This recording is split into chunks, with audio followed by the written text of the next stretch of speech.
विशाल विजयनगर साम्राज्य कर्नाटक पासून तमिळनाडूपर्यंत, आंध्रापासून केरळपर्यंत पसरलेलं हे विजयनगर साम्राज्य दक्षिण भारतातील एक विशाल वैभवाचं प्रतीक. पण कधी प्रश्न पडतो का, हे विशाल विजयनगर साम्राज्य अखेर संपुष्टात आलं तरी कसं? तर यासाठी आपल्याला जावं लागेल इसवी सन 1565 मध्ये. या काळात विजयनगरच्या साम्राज्य दक्षिण भारतातील सर्वात बलाढ्य राज्य बनलं होतं. पण दुसरीकडे दख्खनमध्ये आदिलशाही, निजामशाही, कुतुबशाही आणि बरीदशाही अशा अनेक सल्तनती आपली ताकद बनवत होत्या. विजयनगरचा वाढता प्रभाव आणि सामर्थ्य पाहून या मुसलमानी सल्तनतीला आता भीती वाटू लागली. म्हणून आदिलशाही, निजामशाही, कुतुबशाही आणि बरीदशाही या सर्व सल्तनती एकत्र आल्या. आपले जुने वाद विसरून यांनी विजयनगर साम्राज्याविरुद्ध एक मोठी आघाडी उभी केली. यानंतर 23 जानेवारी 1565 रोजी तळीकोटच्या रणांगणावर दोन्ही सैन्य आमने सामने आले. सुरुवातीला विजयनगरचं पारडं जरा जड दिसत होतं, पण युद्धादरम्यान काही घडामोडीमुळे परिस्थिती बदलली गेली. विजयनगरचे मुख्य सेनापती रामराय शत्रूच्या हाती लागले आणि यांची हत्या करण्यात आली. आपला सेनापती गमावल्यामुळे विजयनगरच्या सैन्यात गोंधळ उडाला. या संधीचा फायदा घेत संयुक्त सल्तनतीच्या सैन्याने जोरदार हल्ला चढवला. अखेर विजयनगरचा पराभव झाला. युद्धानंतर विजयनगरची राजधानी हंपी लुटण्यात आली. अनेक वास्तू उद्ध्वस्त करण्यात आल्या आणि येथूनच या महान साम्राज्याच्या पतनाची सुरुवात झाली.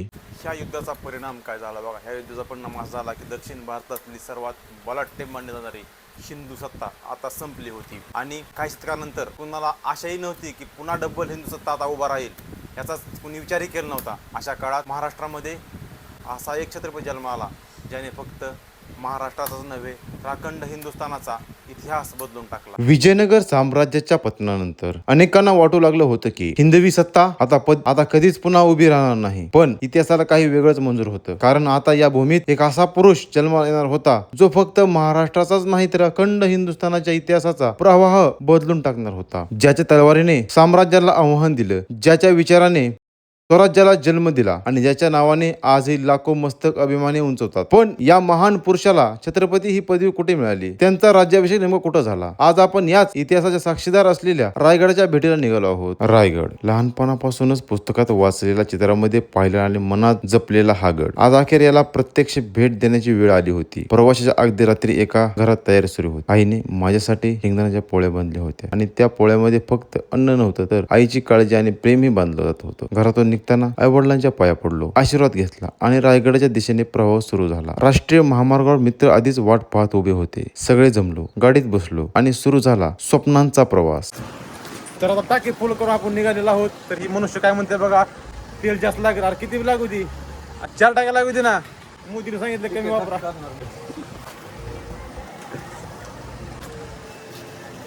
चला. विजयनगर साम्राज्याच्या अस्तित्वानंतर मुस्लिम राजवटीच्या मधोमध एका जहागीरदाराच्या मुलाने स्वराज्याचा खेळ मांडला आणि महाराष्ट्र धर्म जपला. ज्या गडाला राज्याभिषेकाचा मान मिळाला त्या गडाला जाण्याची भरपूर दिवसाची इच्छा होती, पण किती प्रयत्न केले पण आपले प्रत्येक वेळेस आपल्या रायगडाला जाण्याचे प्रयत्न असफल होत होते. आज खऱ्या अर्थानं 15 जून 2026 रोजी आपली ही मोहीम यशस्वी होत आहे. आपल्यासोबत आहेत जिवलग जीवाचे धाराशिवचे मित्र प्रत्येक जवळगावकर आणि खंडूशेठ हात करा.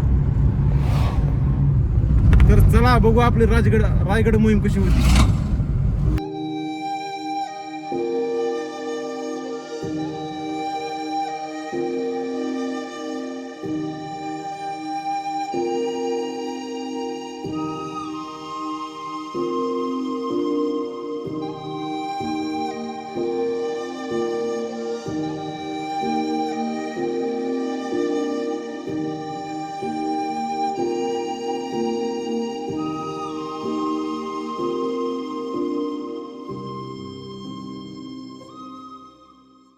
पण खरं सांगायचं तर त्या रात्री मला झोप लागली नाही. डोळे मिटले की समोर फक्त एकच चित्र दिसत होतं, रायगड रायगड रायगड. ज्या गडावर छत्रपती शिवाजी महाराजांचा राज्याभिषेक झाला तो गड उद्या माझ्या डोळ्यासमोर असणार होता.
असणार होता. रात्र संपत आली. पहाटेचे 5:30 वाजले आणि अचानक क्षितिजावर एक भव्य आकृती दिसू लागली.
सकाळच्या 6 वाजल्या आणि सकाळच्या 6 वाजता आपण पोचलो आहोत महाड गावाच्या जवळपास. सकाळच्या 6 वाजता बाई कसला विवाय वरचा बघू शकता. भयानक नजारा दिलाय सह्याद्रीनं. आताशी सुरुवात आहे आणि सुरुवातीचाच भयानक नजारा.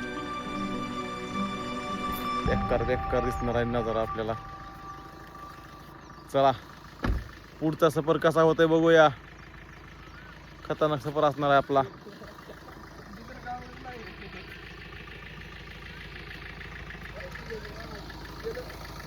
बघा नाही का नजारा कसला बाहेर दिसतो.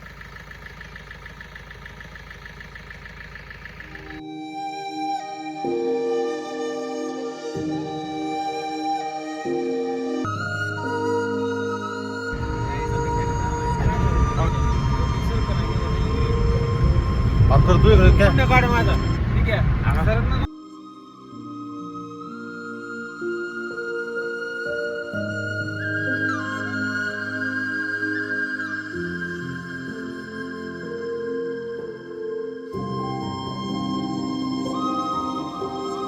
होता. रात्र संपत आली. पहाटेचे 5:30 वाजले आणि अचानक क्षितिजावर एक भव्य आकृती दिसू लागली. तो गड होता रायगड. त्या क्षणी शरीरावर अक्षरशः शहारे आले. गडातून पुढे सरकत होतो आणि प्रत्यक्ष किलोमीटर सोबत हृदयाची धडधड वाढत होती. रायगड आता जवळ येणार होता.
माझ्या मागे बघू शकता तुम्ही.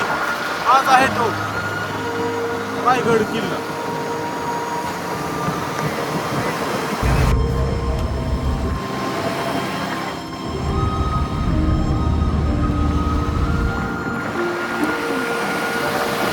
जगाच्या वर पसरलेला रायगड किल्ला.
काय म्हणले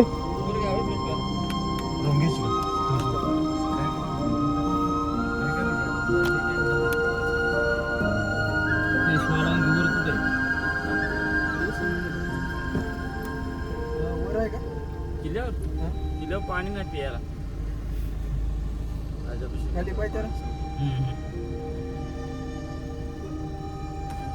चला मग फ्रेश वाला रूम घेऊ काय झालं 5 मिनिटात फ्रेश होऊन जाऊ वरी.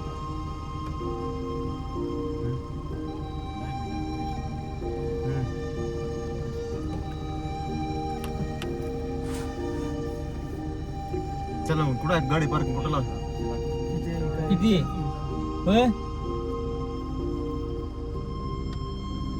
पेमेंट पैसे फ्रेश होते 10-15 अर्धा तास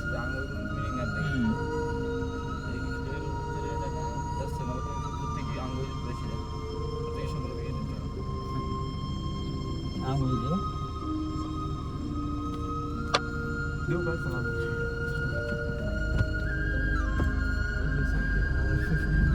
फ्रेश होऊन जाऊ का राजगड किल्ल्याकडे सॉरी रायगड किल्ल्याकडे सारखं आपल्याला राजगड येत आहे आपण जाणार आहोत पुढच्या ह्याच्यामध्ये राजगडाकडे.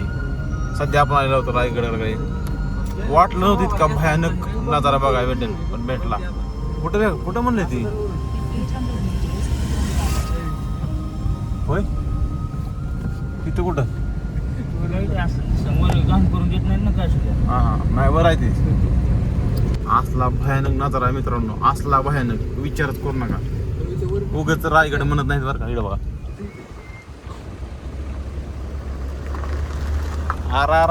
उग नाही खतरनाक एकदम खतरनाक आहे. विचाराला भाग पाडायला लावणार आहे. रायगड किल्ले रायगड छत्रपतींचा छत्र मिरवणारा किल्ला कसला भारी तर काय नाद परत.